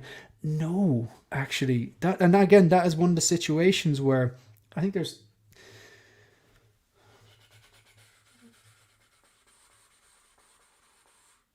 Yeah, I probably didn't need to turn around. I know it's 3. There's 3 and the chair. If you want to count, I don't think you really count the Robocop as a chair. I count it as a diorama piece. But there's 3 figures there that I am using stands for. And I really, really like that magnetic stand. I think it's a classic. It's real classy, just the circular. I like the look of it. And I think the magnet base works out really well. It's actually more secure on that stand than it would be if I just put it the detail. But no, I really like it. Just I know he's taller than Batman here, but I just think, yeah, he's on a step. Batman isn't on a step, you know. It's grand. But yeah, no, that's a good point though, Ryan, because I was wondering when I got it, I was like, oh, that's probably going to stay in the box. But then I clipped them on and I was like, oh, that's kind of cool. I really like that. I don't know what all these other people are giving out about. You see, but you see, I'm used to using no stands, so I know that there's certain things you do and certain things you don't do. Like, one of them is, if you have the Iron Patriot above here with rocket on the shoulder, you make sure the Iron Patriot's center of gravity is in check. You make sure that the legs are a bit wider, you know, wider base. You make sure that the feet are flat, and you make sure that the waist is, you know, far back enough that its center of gravity is, you know, it's centered. It's not tipping. But yeah, great question actually. I use all those stands, lol. We are so different, Dan. But thing is, that's the whole thing. Like, I appreciate that everyone here has a different idea of what looks good, and I've seen your collection and it looks great, and I get you like things uniformed as well. That's definitely the OCD, and you're probably in the right company here. All right, so Ryan agrees it's a nice base. Terry's got his own show. Sideshow discusses it doesn't discuss Sideshow. He's signed an NRD, just posting. Cool. I might check that out. Thank you. I used to display without a stand, but I've accidentally knocked a bunch over one too many times, and they look nicer without though. Cool. Thanks, Graham. Thanks for watching. Do appreciate it. Okay, so the 1-2 figs per shelf. This is it's a tricky one. I typically think that 1 figure per shelf is the cleanest and best way to display and showcase these figures, because it's just in that one cube, and the fact that it's all glass, and the fact that the Luke lights are there shining that cool light above it. I think it's the best way to showcase this, and I think it's the details. They're just the right size, that there's no excess space. It's not as if like you have a figure and then there's like, you know, half a figure's height above that wasted. It's just a nice amount of clearance to display them. So I really like how the details frame the figure. That's what I'm saying. And even if you look at the Luke there, his position is, he's not perfectly in the center. He's slightly to the right because of that lightsaber, and I think that kind of works with a bit of balance there, little things like that. Now, so while I think 1 shelf is ideal, because you're not using the stands, you open up a lot more floor space, and because you're not using the stands, you actually drop the figure down a small. So if it is that bit taller, you know, it's easier to fit him in than if you had the stand. It might put him a bit too high, depending on the stand and height of the figure, obviously. Like, but sometimes 2 looks actually a little better, but you have to pair them right. Now, if you look at mine, you can see front and center we have the Mark 6 posed next to the Mark 1 War Machine. Now, that makes perfect sense because they're both from the same movie. I have the battle damage swap out parts in both of them. I'll show a close up later on, and I both lit with fusion reactors. And it makes perfect sense that they're posed there next to each other. It's more like a movie poster the way they're standing there. That makes sense. In the same shelf, I used to have 3 figures. I had the 3 different variants of Shore Trooper in different poses, but it was a very balanced look. I actually remember Graham complimenting that setup there before. And I think if you go back to my channel, there's I think the first and second, definitely the first one, the collection tours, it's you can see that setup, like no stands, 3 figures, but it didn't look cluttered. It would probably look cluttered if every single cube had 3 or 4 figures in it. Now, if you look at the next arrangement there on the second Detolf, second shelf, just above Superman, second shelf in the bottom, you've got the Boba Robot 2-pack. Now, it's essentially the same character, but it's the 2 different versions of it, so that makes sense as well. And then the third shelf here with 2, you've got Deadpool and Cable. You know, come on, like, I mean, Deadpool 2, they were the only 2 figures I really wanted. A Domino would be fantastic, but I don't think that's going to happen, unfortunately. But the 2 of them there, it just makes sense that they're there. So, yeah, 1 is ideal, but 2 can definitely work, or even 3, if you ditch the stands and if the figures complement each other. Like, it makes sense that the War Machine Mark 1 and the Iron Man Mark 6 are posed together. Even the way the colours are so different, the contrast and the pop, great. It makes sense that Deadpool and Cable are next together. And yeah, in a certain way, it makes sense that the Boba Robot 2-pack, even though they're the same character, poses very well together. But what I might do, maybe when I get Ahsoka, is I might swap something out. I might take out the Boba Fett and put the Mandalorian next to Boba Fett there. And that would make sense, the 2 of them posing together, because they shared screen time together in that, you know, infamous episode in season 2 of Mandalorian when he gets his battle damaged armor back, the Sarlacc damaged armor back, and just like destroy. I recently rewatched season 1-2 of the Mandalorian, and I realized like season 3 really fell very flat for me, and I was disappointed. And I don't think that's an expectations thing. I think in a way it is. Expectations is not a bad thing. Season 1 and 2 were so good, I expected it to be as good. I don't think that's a bad thing at all. That's just, they set the bar, and then I don't think personally they met it with the 3rd season. So I recently went back and watched the 1st season, the 2nd season, and then the episodes of Boba Fett that feature Mandalorian. My God, the standard of those first 2 seasons, and episode 5 and 6 of the Book of Boba Fett, really, really, really good stuff, like quality content. But yeah, my point is that, let's say if I want the Ahsoka comes in and I want to save a bit of space, I can swap out Boba Fett, move Mando to the right, because it makes perfect sense that they're paired, and there's a reason I'm putting them there and not the other way around. And then on the left, underneath Batman, put Ahsoka with those blades. So yeah, 1 figure per shelf is ideal, but 2 can work if they're posed right, I think, and you ditch the stands and conscious of the posing and the balancing and where they are in the Detolfs in relation to each other. We're going to get that because that's when we're talking about symmetry. Next thing then, accessory storage. So if you want to take a look at that there, that's a shelf I have here. Pardon me.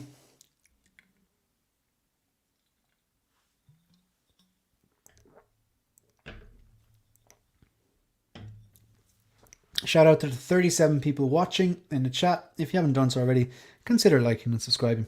So this here then is just a tackle box. It's basically a box that I got in a hardware store with different sections for different like nuts and bolts and like little basically fittings and stuff like that you'd use for carpentry or DIY. And they all open up, those drawers, they're all the same size, but there's a divider in the middle. So sometimes for a figure with a lot of stuff like, you know, a DX or something like that, it'll take a full drawer for all the accessories to go in. But then some figures, they don't come with much. So one drawer, the divider in the middle, you can take the divider out if you want. But sometimes if you leave the divider in, you know, it'll be enough to fit accessories that you're not using for 2 different figures inside there. And they come in different sizes as well. Cost about $30, something like that. I'm not the first person to do this. I'm not the first collector to do this. And I won't be the last. But I borrowed this idea from someone else. I think it might have been Jeddah Patrol or something like that. But this here, this particular tackle box or whatever, there's something else about this I was going to say. Yeah, I used to basically, I get rid of my boxes. I get rid of my shipper boxes, but I keep the art box and the plastic and all the accessories and everything. And I move them up to the attic, and I have these massive IKEA boxes that I store everything in, just in case, you know, in the off chance that there's a leak or something like that. So you have the art box inside the plastic, and then the plastic art box, the art box wrapped in plastic inside a big massive box upstairs in the attic. There's a section dedicated to that.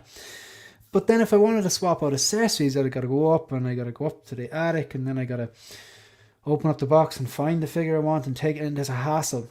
So the figures that I tend come with a lot of accessories that I tend to repose regularly, I just pop them down here and they're just right next to me there, so I don't have to do that. Like some figures, you don't repose as much. Like say your troopers, they come with a blaster.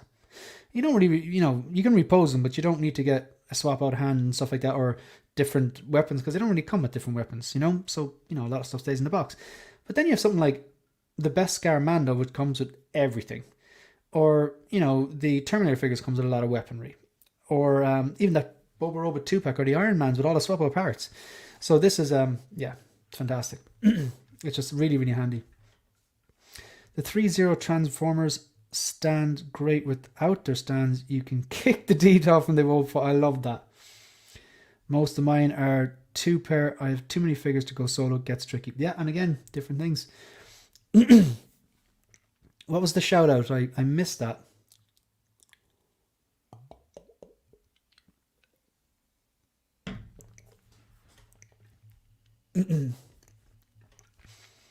I've gone down to displaying 1 or 2 a shelf and rotating now as it looks much better. Yeah, Roy Visser from the 6 scale Scavengers is the first person I heard talking about rotating your collection. So, you know, I think he's a 1 per shelf type of guy. I think he had Billy's or something like that. And then every now and then he'd take out 2 or 3, rebox them, go find where he stored the other figures that he wasn't displaying, take them out, repose them up, rotate, keeps it fresh. So I can definitely see that. Okay, we're kind of getting to the end now. So cable management. I think you'll like this. If you're watching, shout out to the 39 people watching. Do appreciate it. If you haven't done so already, please consider liking and subscribing. Cable management can be tricky with DTOFs because of all the glass. And if you have modu cases and you've got, especially the black modu cases, if you get like a CCFL or a fusion reactors, which I'll show you later on, they have black wires. But if you have the black modu case, especially if you put down some sort of like black, I've seen people put like kind of black kind of velvet down on the floors, it's easier to camouflage and hide those cables. With a DTOF, it gets a little tricky. But this is, I'm just going to show you this from a few angles. This is the Luke. I showed this in a stream a few weeks ago. And I think I've done a pretty good job with this, but I definitely think I can improve it. So this is what it looks like straight on. You can see a tiny wire there coming from his, it'd be his left side at the back of this, back right corner of this DTOF. I can barely make out the wire there. Can't see it there because he's in front of it. But of course, if you're at this side, you can see the wire. Now, I have plans to hide that a little bit more, but to be honest, it really doesn't bother me.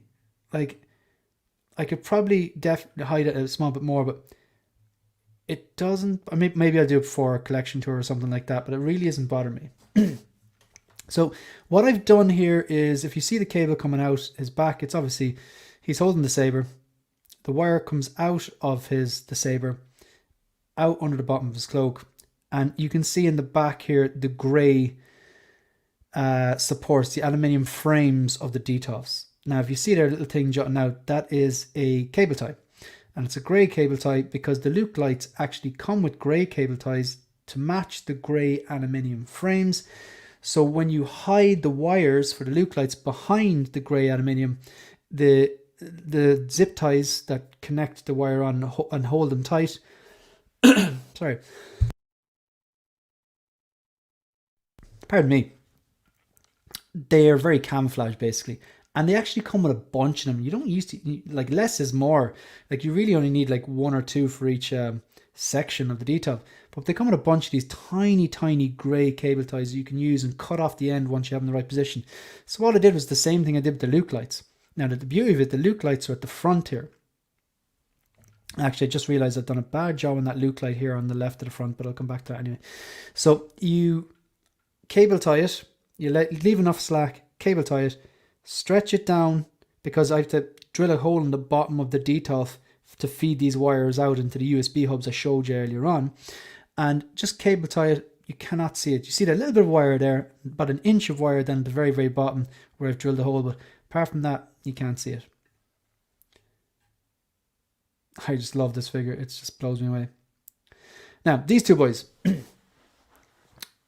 I'm airing my dirty laundry here. 44 people in the chat. Thanks very much for just joining us. We're talking about tips and tricks that I use for a clean display. I wired these up over the weekend. So these are fusion reactors. I think I should be able to, I'll drop the link to their Instagram. One second now. I'll actually get this because I really, really like these guys.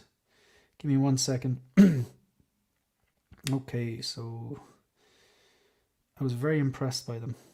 So I ordered 2 kits, one for the Mark 6 and one for the Mark 1 War Machine.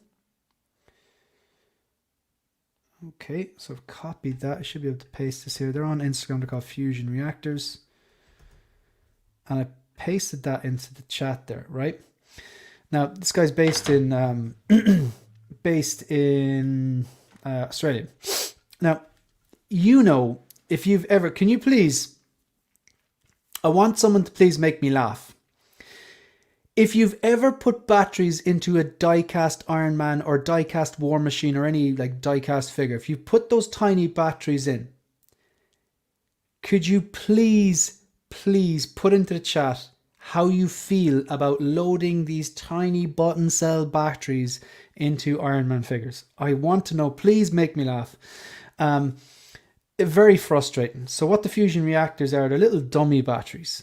Okay, so for example, both these figures here have 3 dummy batteries in the head, or 3 batteries in the head. They're supposed to have 3 batteries in the head, 3 in the chest, and 3 in each arm. So what the fusion reactor kit is, it's just a tiny little dummy battery with a wire, and like, you know, has a positive and negative end. So you feed them in the same way you would with the dummy batteries. It's actually kind of, I suppose the frustration level is, I would say this is easier than using the dummy batteries. Plus, this is more worthwhile because this is going to last a lot longer. Dummy batteries, you spend about an hour of your life putting them in and they die in 5 minutes. Whereas these, you don't spend as much time putting them in. They can be a little frustrating. Probably spend more time managing the cables. But once they're in, you click a switch and they light up. So there'll be a dummy battery then for the head. So there's a wire coming out of the head, wire coming out of the back of the chest, and a wire coming out of each arm. Now, that took me a while, and what I had to do then as well, I had to drill the hole. Obviously the hole on the bottom of the DTOF is, you know, it's about the size, I don't know, like I know in Ireland it's the size maybe a 10-cent coin, maybe a bit smaller than a 20-cent coin, smaller than a euro coin, but like I suppose it's about 16 millimeters. That's what it is, about 16 millimeters in length, small hole like that, and it's just big enough, basically big enough to fit a USB through. You barely notice it. But I had to drill that hole and then clean up all the crap, all the dust, you know, wood chips went everywhere.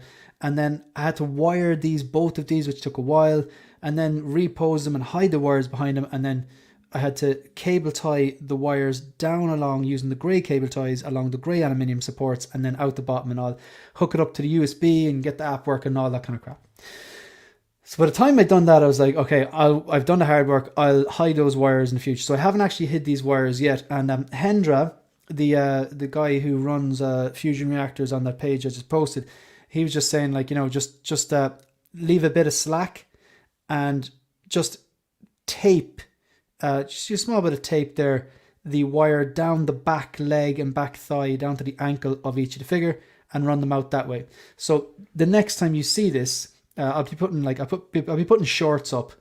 I'll be doing a video review on the fusion reactors anyway, but I'll have them a lot cleaner. So the only thing you should really see is there might be a little wire going out at the, say, from the back ankle of the War Machine out onto the grey aluminium support in the back. Totally worth it. You'll see maybe a centimeter, a few inches of wire, but like I don't like the way they're hanging down. But basically, I was tired from getting them all, and, you know, drilling the hole right. I didn't want to I didn't even want to move the DTOFs because then I'd have to take everything out and it's awkward. So I just took the figures out and drilled the hole there. So it was kind of a bit of concentration there, just as I didn't want to drill the hole down through the the risers which I showed you earlier on. So yeah, I just have to hide those wires by putting that wire down the back of each of the ties, because like the 4 wires, if you imagine it, like there's a wire for the head, there's a wire for the chest, there's 2 wires for each arm,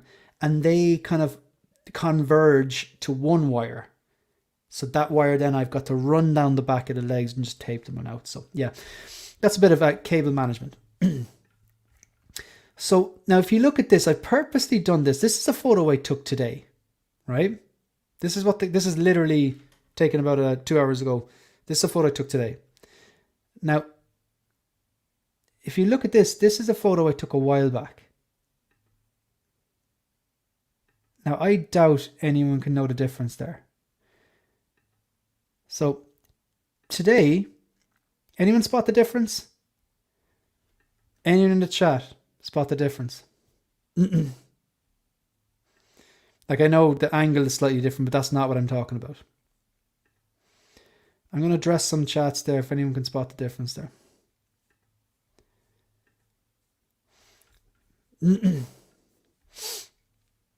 Small price to pay for that beautiful saber. Yeah, exactly. That's what I think, Sue. They look ready to take on Whiplash. Cool. Yeah, absolutely. Weird question. Do any of you pull your figures out when you're watching a movie? Maybe enjoy the detail and then repose it. I watched Terminator the other night, and I actually did that because I wanted to see if the pose that I have, the T800 MMS 238 battle damage Terminator from Terminator 1, if it matched the police shootout scene, if I had him right, because I have him with the shotgun over the shoulder and then he's holding the Uzi, and it was close enough, only I have him kind of, his hands like this under the kind of like the handle of the shotgun, as opposed to being like that. I don't think I'm going to chance that way, just don't want to put the strain on the suit or the jacket. I usually have 0 issues adding Batman to, or batteries to Iron Man figures. You've got skills. Soap reactor, I don't mind the batteries. It's getting at the compartments, yeah, and the little micro screwdriver. So funny, isn't it? Saber, lights from that other wall.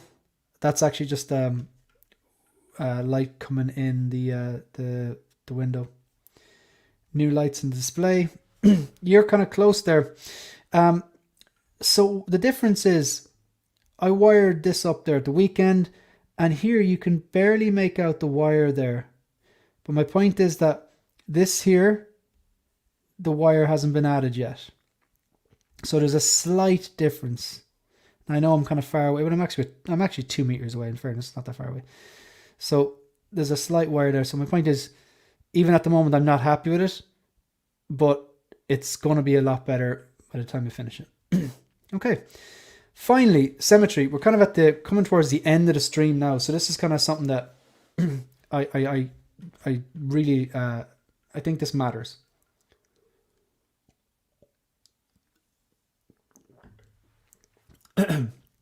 Right. So if you look at this setup, right, and I'd love to get a little bit of engagement here with this. Look at where I have the only shelves that feature 2 figures. Can anyone spot it? Like it's anyone out there just kind of spot like why I have them in that arrangement?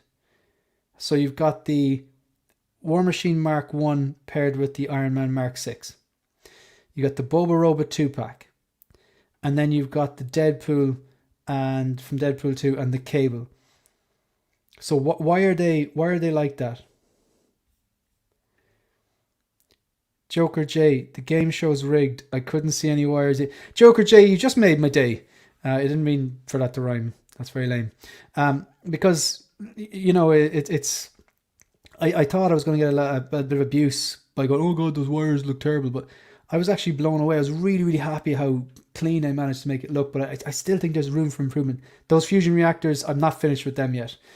In truth be told, I didn't leave enough slack to run it down the leg and tape it. So I need to kind of like maybe clip those, I've got loads of them, those little grey cable ties, to clip the two of them out again, and just leave a little bit of slack so I can tape it down the leg. So again, the question what I'm asking you here is, can you notice why those the three occasions here in these details where I have two figures per shelf, why are they there in those specific places? So one double pose per detail. Mike, channel member, I noticed Mr. Latoris himself. That looks really good. I do appreciate it. Mike is a brand new channel member. He's a trooper. Massively appreciate it. Christian Cooper is here. What's up? Christian? Oh, Tony Marine. This is a good point now, right?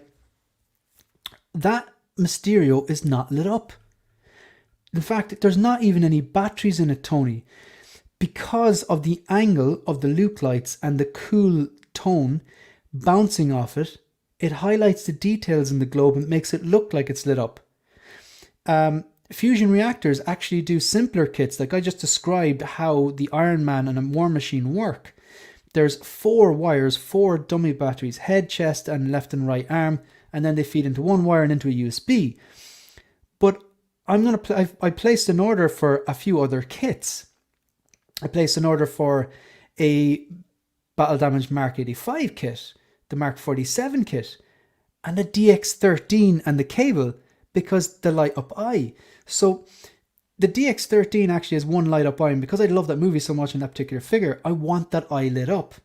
So my point is, he does a kit for the Mysterio, but I'm not going to get it because it looks like it's lit up in my display anyway because of the white lights. But I'm very good observant. Anyone here spot why I have chosen those 3 particular cubes to be pairing? It's really, it's actually, it's not that big a deal really, but I really don't think having multiple figures on a shelf is the worst thing. Spider-Man looks lonely down there alone. No, it's not about like the worst thing. It's just personal preference, that's all. Personal preference. That's actually cable Joker J. Tough to keep 2 figures per shelf when you hit the 275 marks. No, it's grand. You just need like a million details. Well, that is so awesome. Yeah, it's just literally coincident. Bounces off. And just on that as well, like even though like I'm getting into CCFLs and stuff like that, not every figure is going to have a CCFL saber. Like not every Jedi or Sith needs one. The pose I have for Alec Guinness there in the top is he's using the Force with the left hand. He's just about to ignite his saber with the right, and he's got the hood up, and that's him. I want him in that pose. I'm not gonna get a saber for him. I probably won't get a saber for the Snowspeeder Luke because I have him in the pose I want. Well, for now anyway. Maybe I'll change. Actually, I lie. Besman's coming. I'm getting the CCFL, but I'm not going to get a CCFL for both of them because it's Empire Strikes Back, so it's the same saber. I could swap in between, but I actually really like the way that Luke has the blaster in the holster. I like the fact that you can hang the little lightsaber off the belt, and he's holding the grappling hook. So yeah, so that's my point. Like Alec Guinness Obi-Wan can do without a saber. The Mysterio can do without the light up head because it looks like it's lit up anyway. So I think that would be a bit of a waste of money in my opinion. What's your opinion on Infinity War Star-Lord? I was thinking about picking him up. Pretty cool, but if it was me, I'd go for the Volume 2 one with the long trench coat. I'm a sucker and I'm very, very biased for long trench coats. So just sold 8 Detolfs and I'm putting together more packs. Shells, really like good stuff. Hiding Accord, Symmetry. Joker J's hit the nail on the head. Joker J's hit the nail on the head. Basically, it forms this. We mightn't even realize it's doing it, but it is. It forms a triangle. So triangles are naturally appealing kind of shapes anyway, and they're kind of easy on the eye. And it's balanced. If I had put the Boba Roba 2-pack in the middle and I'd put Luke to the left, then it would just, the display would look a little awkward in my opinion anyway. And it was just a little bit unbalanced. So even though, and it would be a bit more obvious that there'd be that bit of crowding, so instead I've spared it out. It's no coincidence as well that the Robocop, who is a big bulky figure, is at the bottom, because again, I spoke about this earlier on. Some people say, oh, your worst figures go on your bottom shelf. I disagree. You get a riser, there technically is no bottom shelf. I suppose you could argue there is, it's just a bit higher, but it gives more respect to the bottom shelf. He is on the bottom shelf. I treat him as kind of like an anchor. He's like one of my fire figures. If I had the house on fire and I could only save 3 figures, that Robocop with the chair is coming with me. But just here, he's more, I know I put him in a square because obviously he's not paired with another companion piece, but it's a pretty big bulky figure because it has him on the kind of mechanical chair. So that's no coincidence that he's there and not where Superman is or where Spider-Man is or yada yada. I don't think he'd look right in the top shelf, to be honest. I think it looks really good in the middle, anywhere in the middle probably, but definitely not randomly at the left or in the top. Personally, anyway, again, the OCD is real here. So it's the triangle here, which even though not every figure here is one shelf, there's a few figures, sorry, not every shelf here has one figure. Some of the shelves has 2, but I think it's well balanced in terms of where we put them. So then obviously, if I had to pair another 2 figures together, it would probably just make sense to extend the triangle. And maybe, I don't know, for example, someone mentioned earlier on that Spider-Man looks a bit lonely. So you could pose him next to the enemy of that particular film, Mysterio. That would make sense. And I don't know, maybe pose Superman there with Batman, some sort of a pose there. And then you free 2 free detail spaces. And it would probably still maintain the symmetry because it's forming just a bigger triangle. I do think that there's something in that, the grouping and stuff like that. It might seem like being particularly anal or being particularly like just particularly particular. But I do think that when you're like me and you have 5 detofs, there's no space in this room for any other detofs. My options are, okay, get module cases, which I'm not going to get module cases. I can't rule it out, but I'm not going to get module cases anytime soon. Because I really like the detofs and I'm putting a lot of effort into the lights and the CCFL and stuff like that. The second thing is just if I want to keep 1 figure per shelf, rotate. Stuff goes in boxes.